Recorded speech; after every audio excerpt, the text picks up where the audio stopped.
And selling is about communication. It's about, asking the right questions. It's about creating the need, finding a compelling event. It's all that good stuff that we know about. And as a leader, I'm going to spend the time helping you get to where you want to be. Hello, everyone. This is the Sales Development Podcast, and I am so thrilled this week. I've been trying to get this guy on the show for months. He's a very, very busy man because he's a major thought leader in the sales development space and in the sales space in general. I'd like to introduce Russ Hearl, the VP of Sales at PatSnap. Russ, how you doing today? Hey, David, I'm doing well. Pleased to be with you. Like I said, you are a very busy man, hard to pin down, but I'm so excited to have you on the show. Russ, I originally met you at one of the Topo roundtables, I believe a long time ago, which was a platform for you to go into how you design and develop sales development teams. And you've done that at a few different companies. Just for the listeners out there who aren't familiar with your background, how did you get involved in sales and sales development and end up at your current position at PatSnap?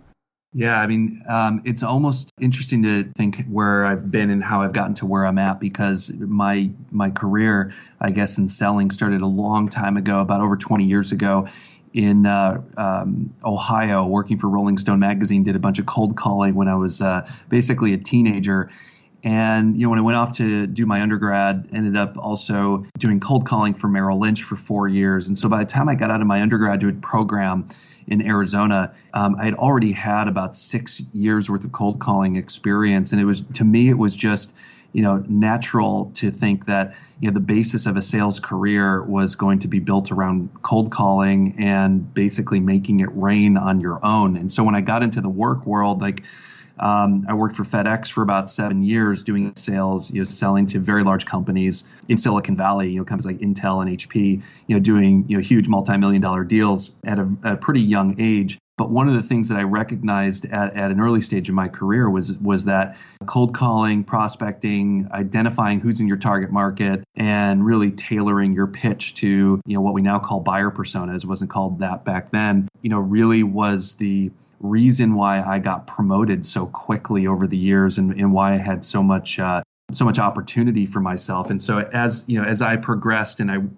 my career evolved, getting into software, whether it was working at Salesforce.com or, working internationally, building sales teams at companies like Career Builder, and now a company that I'm with called PatSnap, cold calling was always the basis of the success, not only my own success, but my team's success. And so it's really something I've been really passionate about. And I've seen over the years, the evolution of the discipline, whether it was with the advent of social selling back in 2003, with the rise of LinkedIn, to what we now call account-based marketing, account-based selling, which is kind of existed in some form for quite some time as well. And through, I've always had this passion for building businesses on the basis of just the basic building blocks of sales, which to me is like picking up the phone and intelligently making a call and having a conversation with someone. And so over the years, as my career evolved into, I worked at a company that raised $82 million called Double Dutch. We built that company in a short period of time from nothing to more than $20 million in ARR on the backs of really sales development. In that case, I ran account executives and sales development for the mid-market, which was high velocity sales. But the hallmark or the building block of that business was definitely sales development, because over 90% of our wins came from outbound cold calls, intelligently targeting the market. So it's really been something, David, that I've done my entire career. I really felt like leading up to my current role at PatSnap, this has been something that I've always enjoyed doing and teaching people. And so now, as a VP of Inside Sales at PatSnap, I've got a team of over 45 people spread across 2 offices now. One in London, which is where I'm based, which is kind of the reason why it's hard to get a hold of me, is really because of the time zone differences. And then also here in Southern California, where I sit at this moment, building out our office with one of my colleagues here, our first U.S. office. So at PatSnap, we have a very large investment in inside sales. And so 45 sales development reps spread across enterprise, mid-market, and then SMB government is how we segment it. But what we sell, in case you're interested, we sell innovation intelligence software. So it's basically business intelligence software for all of the world's IP. So think of it as almost every patent from every country around the world translated back into English, and then machine learning that makes sense of all this unstructured data to be able to highlight where there might be opportunities to innovate in the market. So it's like a vertically integrated business intelligence platform. We sell it to research and development professionals, M&A folks in large companies, competitive intelligence people. So it's basically a massive business intelligence platform that is underpinned by over 120 million patents from around the world. And so it's a really, really interesting company. And every company of a certain size or greater can be a potential target for us. So really excited about the future. We just raised a large Series C from Sequoia. So we're backed by some really great investors. And the future looks really bright. I want to dig in more about PatSnap. That is such an interesting concept. I mean, that's just beyond, anything that I had thought of. And another thing that, before we move into that, you mentioned cold calling a few times during, your development in this space. And it seems like if you follow LinkedIn or on Twitter, there's a lot of confusion about cold calling, and people are trying to figure out if it still has a place, and there's all this debate going on. So you've built a career on success in that area. What are your thoughts on the whole debate and where we are now in 2017 with cold calling? That's a very controversial question, I would say, because people have different points of view. And I would say it really just depends. It's just like in economics, like it always depends. And I think the reason why it depends is because your chosen go-to-market strategy is often predicated upon how much built-in demand there is in the market for your product or service. And so if you're selling a product that already has an established, let's say you're at HubSpot. And at HubSpot, you call it inbound marketing, but let's face it, is really an email marketing tool that competed with the likes of Constant Contact, Exact Target, so on and so forth. So there were a lot of vendors in that market already. HubSpot came along and did a great job carving out their own category. But the point is that there was built-in demand. Now, they had to reframe the conversation. They did a great job of that.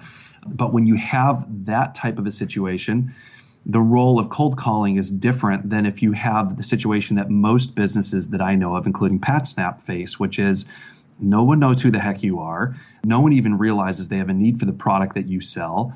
And the only way that you're going to be able to get a foot in the door is if you do outbound. And so, the whole notion that, cold calling is dead, I guess, depends on several factors, not the least of which is like how much exogenous demand exists in the marketplace for your product. And in the case of most businesses, and I would argue it's like 99% of the businesses, we're not running inbound shops. There's not that many inbound leads coming in. And so it really necessitates a thoughtful yet aggressive strategy for reaching out into the market that's predicated upon real data, statistical analysis, regression analysis, what have you, to be able to understand, what works and what doesn't. But I do think that there's, in most businesses, because of the nature of the technology products we sell, there's a significant need for intelligent outbound prospecting that incorporates data variables to help you target the market effectively so you can minimize the amount of wasted effort. But there again, it's a very controversial subject because there are a lot of vested interest at play. What I've learned over the years, David, is you have to look at who's making the prognostications. So in some cases, you've got people making claims about like the future of sales development or, just the future of the sales occupation in general. And, I'm not saying that they're being misleading, but just be aware of which vendors they work for, because there might be a vested interest in them having you see it their way. But look, at PatSnap, a very significant percentage of our wins, and we've landed over 2,000 customers in just about 4 years' time since the company started commercializing the product.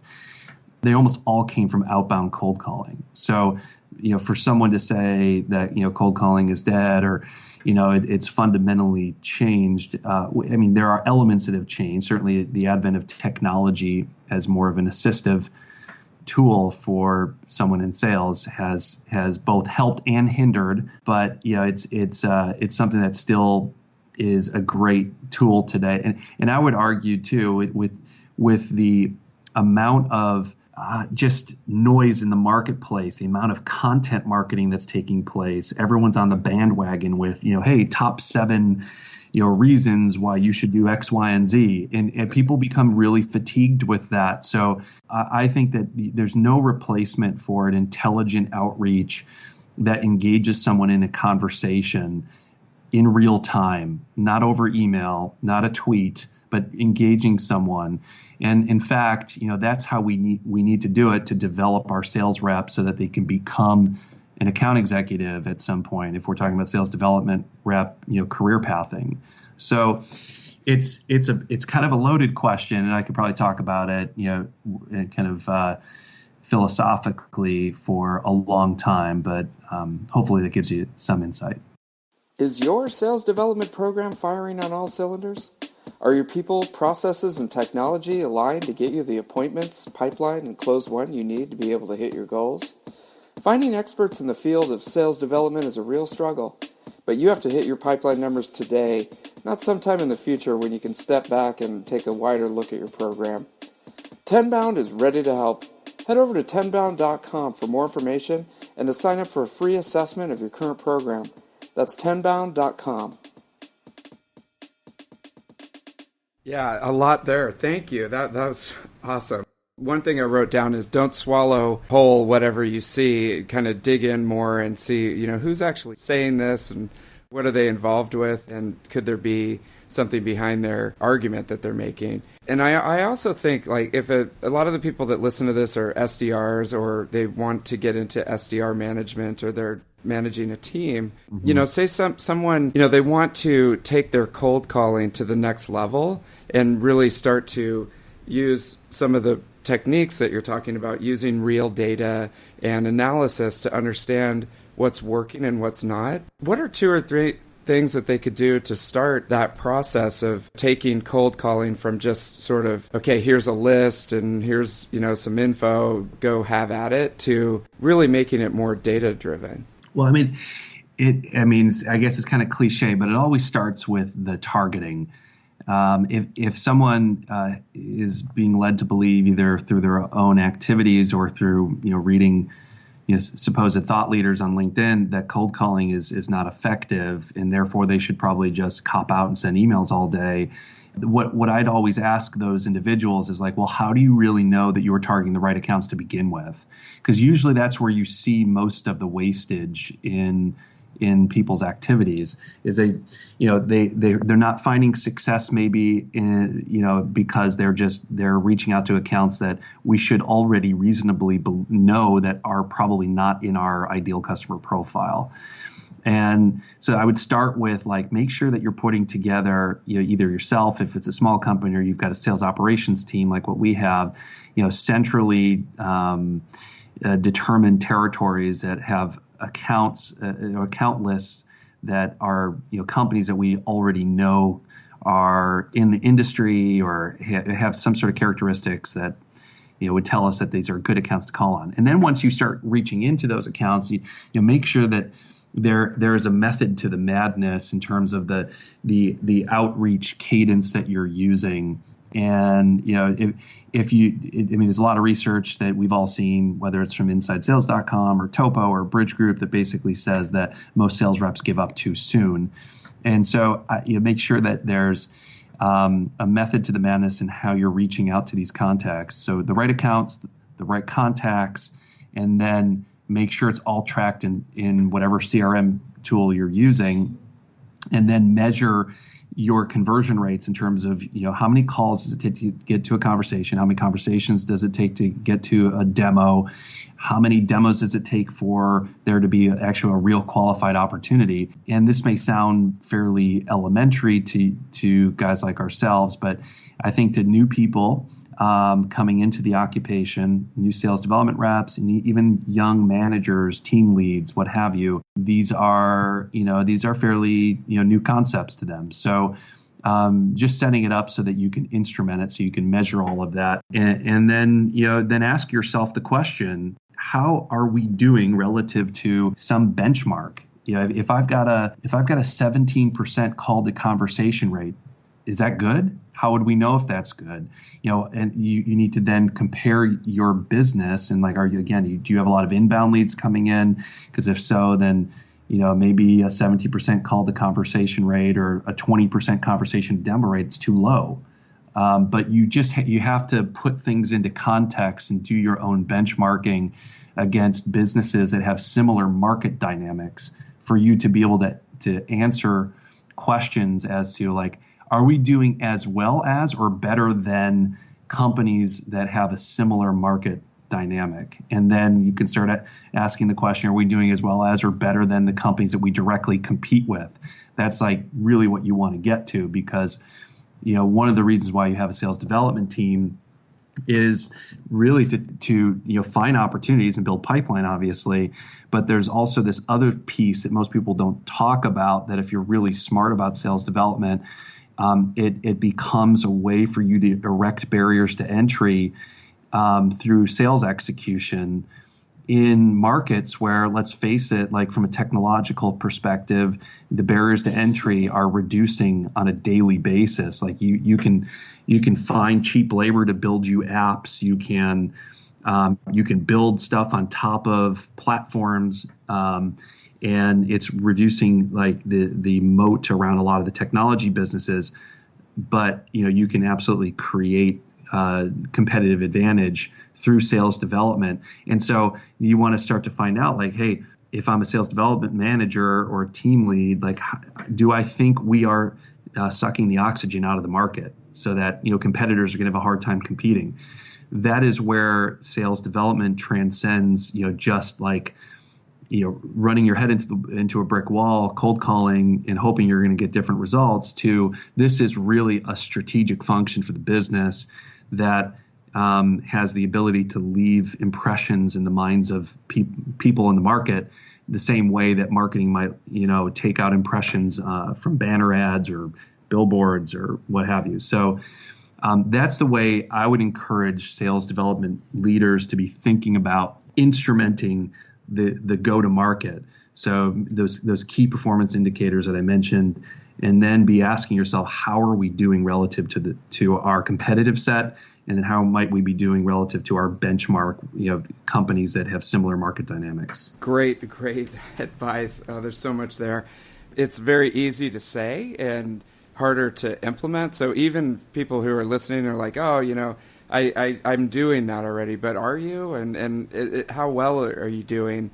You can get information on your competitors and other similar industries through groups like Topo and Bridge Group, who work with a lot of different companies, and they can give you those benchmarks. How are you really doing?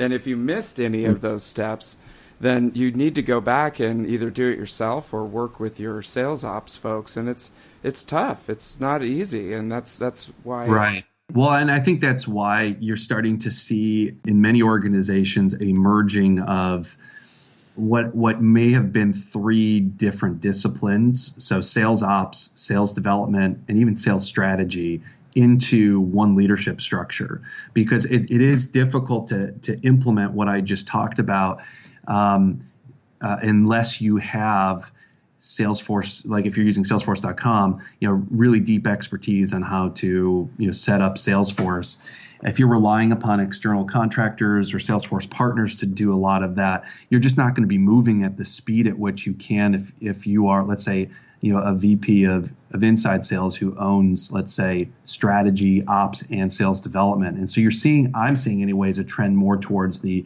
combination of those roles into one org structure, because it is difficult to implement some of these things. You need someone who has been there and done that before in organizations of a certain size to be able to execute on that. It is. And a few years ago, the CRO came out as a title, who would be in charge of revenue and bringing in money from through prospecting or through closing the deals or even over customer success. But it seems like the CRO title has just morphed into, it's basically a VP of sales. But I think what you're talking about more is having someone who is got deep experience in operations, strategy, and working with the SDRs, and even in further up the funnel in demand gen, and trying to organize and structure that to really optimize the whole program. Yeah, I mean, they're all very much interconnected and closely related. If you're one of the 98% of businesses that have to rely on outbound to get most of your opportunities, you'll start to realize that the linchpin of the organization is your ability to effectively, smartly target the market and penetrate that market, and do so at the lowest cost basis, capital efficient method possible. And that's where I think, I think in the case of a CRO, you see CROs spanning multiple boundaries. I mean, it's not just sales, it's also account management and customer success. So that makes sense to me. I see like the emergence of this type of a role that I've been speaking about being more of something that would report into that CRO. And so I've started to see that in a lot of companies, and certainly like in my company at PatSnap, and that's a lot of the work that I'm doing. You look at the SDR function, and it's obviously about meetings and building a pipeline, and then creating bench strength for your sales team. One thing that I would add also is market intelligence to understand what's the competitive landscape looks like, who are the other players, when are the contracts coming up and stuff like that.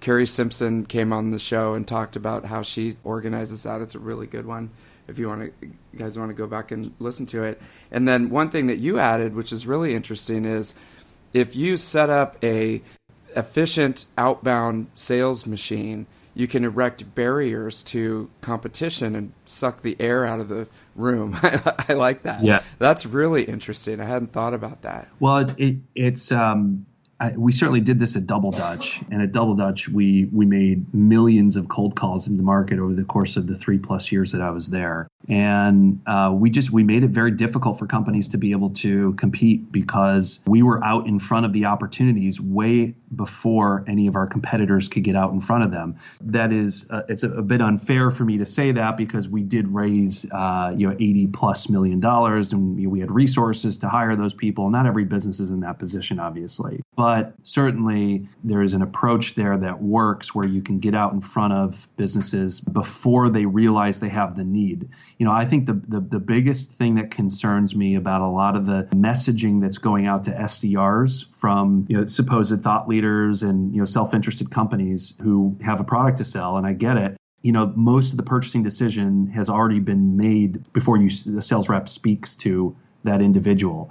And I would very clearly state that if that's the case for your market, the people you're calling on, you've already failed. Because if you're waiting for them to somehow just nurture themselves by reading a bunch of, kind of loaded content, and then going to the competitor sites and doing the research, I think you've already lost the race.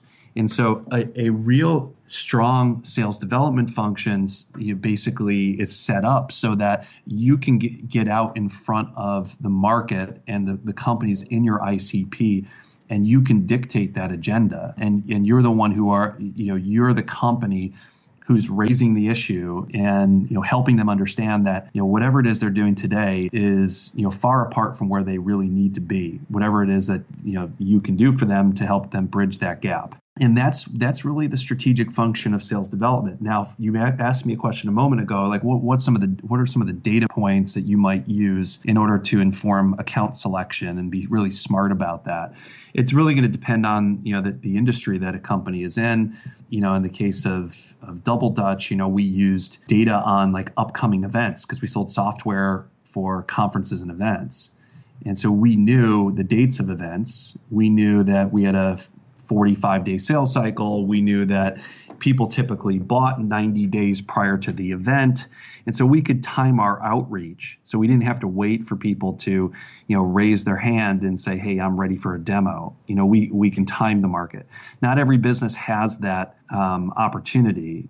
Finding a compelling event is often the hardest thing to do in sales. But there's always something. In the case of PatSnap, we sell an innovation intelligence software platform. We know that companies that produce the most patents are probably the best candidates for our solution. And so we target the market on the basis of that. And then it's just about like being aggressive and getting out in front of several stakeholders within those accounts and making sure that you are driving that narrative and not waiting for them to basically come up with the narrative on their own or through, reading competitor white papers and all that stuff. I love that. I mean, I think that if folks on the phone haven't thought about compelling events and how it relates to your business, stop everything and lock yourself in a room and think about that, because it warms up the call a little bit. If you know that a contract is coming up or an event is coming up and you know your sales cycle and when you should time the call, get that information, plug it, put it into Salesforce, report on it, surface it, get it in front of the SDRs. It can drive behavior. It can drive their calls. You can even drive, marketing campaigns around if you know that a certain cohort is coming up for contract renewal in 6 months and that's how long it takes to close a deal. That's a great way to kind of schedule things. The most common data point that you can use that I think a lot of companies and sales development reps may not be paying much attention to, that is applicable to pretty much any type of business, any product that you're selling or business you're selling to, is like, when's your fiscal year end? Like, because not every company has a calendar year, and so you can always find reasons to do some sort of clever campaign, outbound campaign around like, okay, so it's right now it's the end of February. We have a list of all the accounts that we have in our CRM that have a fiscal year end of April 30th, let's say. And there might be way more of those accounts that are in your ICP than you even have, manpower to call. So like, because we know that if it's getting close to the end of their fiscal year, they're talking about, they're budgeting for their next fiscal. Now's probably a good time to reach out. That's like a very simple example of like how you can potentially time the market when it comes to your outreach and get a 20-30% uplift in your conversions for all the hard work of cold calling and emailing and running demos. And that little change in terms of just like being smarter about when you target the market can yield huge benefits all the way to the bottom line. The work is already being done. Your SDRs are making the calls. They're talking to people all day. They're sitting in on meetings. The information is flowing, and it's just a question of capturing it, reporting on it, surfacing it so that it can drive higher conversion rates. So yeah. Definitely. If you're not doing that, do it. I have because I've been doing this for so long, I've got this treasure trove of comparisons or analogies. And the way I see it is if you're, let's say over the course of the day, you make 60 calls if you're an SDR, and 20 of those calls were into accounts that we really had no business calling into because maybe their fiscal year end, if we're using that, continue on with this conversation here, their fiscal year end was not for another 6 months from now. Those 20 calls could have been levied into accounts where their fiscal year end, in this example, was within the next 2 months. And so the way I look at it is almost like the same way that a hotel or an airline looks at the perishability of like a hotel room or an airline seat. If that seat goes unused, that revenue is gone forever. And so I look at it as those 20 calls that you made into those accounts, that's very perishable. You could have, if you had access to data and you were smartly targeting the market, made those 20 calls into accounts that had a better predisposition to potentially buying in the near future. And so this all has ramifications in terms of cash flow, the financial health of your business. And I think too many sales leaders overlook that fact. They don't pay attention to some of those variables, and they basically delay the recognition of revenue. They don't realize it, but they're delaying rev rec because of top of the funnel targeting decisions that are not getting made, or they're leaving it up to the SDR to make too many of those decisions. And as we know, like if you're hiring young sales development reps, they're learning a lot, but they don't necessarily know all the things that a senior leader who should be constructing a centralized strategy that everyone, follows, is going to know. And so I think there's so much that we can do at a systematic level within our companies to make sure that we minimize the amount of wasted effort calling into accounts that we may not have any business calling into at this moment. And, everyone, though, wants to talk about like more of the art behind the cold call, like exactly what you say. And that's all important stuff, too. Don't get me wrong. But that's not where the waste is. And that's not where you're having your most significant challenges with accelerating the cash flow of your business. It's really in like at the top of the funnel account selection. And maybe that's the reason why account-based selling is getting so much play as of late. I don't know. But I do believe that is where the biggest opportunity to bend the curve exists in most of our sales organizations. I think that the lack of planning ends up having ramifications on the SDR manager, because a lot of times if things aren't going well and nobody can figure out what's going on with the SDR team, then immediately it's, becomes a finger pointing thing. Yeah, that's exactly what happens, David. And that is kind of the bane of my existence in some cases, because what we're trying to do in say inside sales in a lot of our companies is we're trying to improve the transparency of the inputs that it takes to get to the outputs. And if you don't have the same level, like almost philosophical alignment with the next stage of the sales process, which is the account executives who have to work the opportunities that are found by the SDRs, you're gonna set up a situation where it's very easy for, say, a VP of sales to say, look, I didn't make my number because the leads were crap, right? And but whereas you look at the opportunities and you're like, hey, there's no data in any of these opportunities. There's no opportunity management. And so you just want to prevent that type of finger pointing by making sure that there's adoption of the CRM. There's an understanding of what the process is, what constitutes a sales accepted lead or whatever you call it, so that you can minimize the unproductive conflict that exists in a lot of the organizations that we work in. There's other ways to do that too, by the way, in terms of like organizational design and in terms of how you abstract away the sales development team from the account executive team, so that there's no perverse incentives for account executives to be doing research all day, sending over to SDRs accounts that they really want them to call into, and those are accounts that aren't in the ICP. The AE closes it, high fives all around. 12 months later, that account churns. Those types of things that happen in a lot of our organizations can be weeded out through proper just incentive alignment and organizational design and job design, quite frankly. What does the role of the SDR entail? What does an AE entail?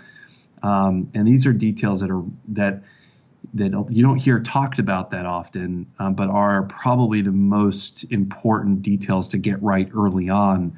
Because if you have to change this when you scale past 100 sales reps, it becomes very painful to change it. Yeah, you got to have a good foundation in place. And I want to dig in more on that, but there's a couple of things that I wrote down I want to ask you about. One is, say you've got a pretty good strategy put in place. You've touched on a lot of the data points that you're talking about throughout the funnel and aligning the organization. But you've got SDRs who are on the floor and changing up the strategy, changing up the templates, kind of doing their own thing. And one thing that you mentioned is giving up too easily. So they get to the third or fourth call and they go, I know that it says I'm supposed to call 6 times, but I'll just call 3 or 4 times and then click, click, click. And it's like, how as a manager do you police all that? Because, say you've got like 6 people on the team or 12 people on the team. You can't just sit there and say like, hey, you're not following the strategy that I put in. Yeah, I mean, the reality is it's very difficult to do because there are a lot of other priorities that take precedence in a typical day for a frontline SDR manager. lot of coaching, a lot of development. But there does need to be like a spot check every once in a while to see if the process is being followed. I mean, I know that there are tools out there. There are vendors who sell products that allow you to kind of enforce it and then measure it. You could also instrument it in just in Salesforce.com. If you have a good sales ops person, they can show you like they can create formula fields around like the number of attempts on a contact, and you can start to measure if they're following your pre-approved cadence. But the thing that I do at a very tactical level, and this is quite simple, is like we use a syntax or a nomenclature for our activities. So you schedule upcoming activities if you're an SDR, and if it's your first attempt, the subject line says first attempt. If it's a second attempt, it says second attempt. And so what happens is the frontline sales development manager can quickly see like, okay, are you following the cadence or are you abandoning it? And so it's basically just oversight, and there are going to be reps who don't follow the process. But one of the things that I've found has been probably the biggest driver of the type of behavior that we want to see from sales development reps, at least I want to see, is using the comp plan to modulate their behavior. So, for example, if you said, look, all I really care about is you get to 80 activities a day, come hook or crook, they're going to find a way to get to 80 activities. What you'll probably find is that they will send 60 emails and they'll make 20 half-hearted calls. Making calls is what you want them to do. And so what you can do is to reinforce your sequencing or your cadence. You can basically build it into the comp plan where you say, okay, if I expect you to do 80 activities a day times the number of business days that you work, I'm only going to consider meaningful activities. And a meaningful activity is defined as, just say left voicemail, spoke to contact, spoke to decision maker. Doesn't include email sending. And when you do that, then you just through the comp plan, you use that as a lever to get them to exhibit the behavior that you already know because you have the data is directly correlated to an uplift in conversions. And so there are ways to use the comp plan as a way to get them to follow the process. Because look, if you said to somebody, I don't really care how you get to 20 demos a month or whatever the number is, just get there. I do care on some level, but I don't care about the process that you use. What you'll find is that especially younger salespeople is they'll take the path of least resistance, which is totally understandable. And the path of least resistance is not necessarily the one that's directly correlated to the highest conversion rate. So, and I would argue it almost never is. And that's why you see just the bombardment of SDR sending out emails with clever subject lines. And like everyone's talking about, like, how do I get someone to respond to my email? And it's what we should be talking about is how do we develop sales development reps to be able to have conversations with human beings on the phone or in person, because that is the skill that's going to enable them to become an account executive, not how clever your subject line is. And if you, as an SDR, are doing A/B testing on your emails, that's something that marketing should do. So I think it's just making sure that you design the role properly, you compensate them to drive the behaviors.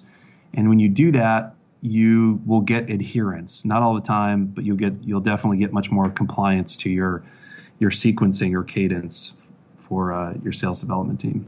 Definitely. So design the process, tie it to comp because everyone's worried about, making their money. Definitely. And then for SDRs, don't get replaced by a robot. There's already programs coming up that A/B test emails and can reply to emails and can handle that whole thing. Via understand bot. What the value, understand what your value is as a person, as a professional. And it's never been about like, I don't think it's like for salespeople, I don't think it's ever been about like just like how clever are you with emails. It's always been about like your business acumen. Are you demonstrating personal and professional growth? And, are you a good team player? And it's kind of hard to demonstrate some of those things when you basically are not talking on the phone at all during the day. You're just like hammering out emails. So I think, unfortunately, sales development managers do their teams and their individuals a huge disservice by not teaching them really effectively how to sell. And selling is about communication. It's about, asking the right questions. It's about creating the need, finding a compelling event. It's all that good stuff that we know about selling, that you're not building a bench for your sales organization if you're just encouraging your sales development reps to effectively behave as marketers. Nothing wrong with marketing. I love marketing, but it's just, we need salespeople to develop into salespeople. That is such great advice. And I was going to ask you, say, put yourself in the shoes of your average sales development rep whose leadership team, may or may not have figured out all these things. They don't have a Russ Hearl on the team. So there's probably a few gaps in the whole process. So from, sitting in the shoes as an SDR, I think you gave some great advice. It's basically your business acumen, your professional growth, being a team player, learning to communicate and build trust, those sales skills that you need. Those are what's going to drive your career in the future, right? I get asked all the time from members of my teams, like, well, what do I need to do to demonstrate those skills? And I always say it's a mixture of classroom training and in-field exercise. Like, there's a lot of repetition in what we do. And if you are learning through that repetition and not making the same mistakes too often, it'll be obvious to your leadership that you are traversing that learning curve. And as long as leadership is investing in you as an individual, as a professional, and most importantly, you're investing in yourself and demonstrating that, hey, you have a desire to be a student of the game. You're reading books on sales development, on stakeholder mapping and management, on just business concepts. If you're an enterprise sales development rep, if you're reading 10Ks and 10Qs to try to find initiatives for you to weave into your pitches, that's a clear sign that, hey, you're taking the effort to develop yourself. And as a leader, that tells me, like, okay, you're serious about this. Then therefore, I'm going to spend the time helping you get to where you want to be. That inevitably revolves around having conversations, increasing the sophistication of those conversations with people in the market, with prospects. If you're just sending emails, you're not going to have those swings. And it's going to be really hard for someone like myself to say, like, to even be able to see like that learning curve, you advancing along that learning curve. So I think sales development managers are doing their SDRs a disservice if they're structuring the jobs in a way where they can't witness that type of evolution of that sales development rep. Because most of those SDRs, they want to become account executives like within 2 months, right? Of course, that's not realistic. But the one surefire way for you, if you're an SDR, to get promoted faster is invest in yourself, have great conversations with people on the phone, of course, be a great team player, and those things are the building blocks for getting promoted and getting a shot at the next stage. I love it. And a great way to do that is listen to the Sales Development Podcast, especially I'm thinking the Ralph Barcy episode and the Sean Shepard episode were amazing.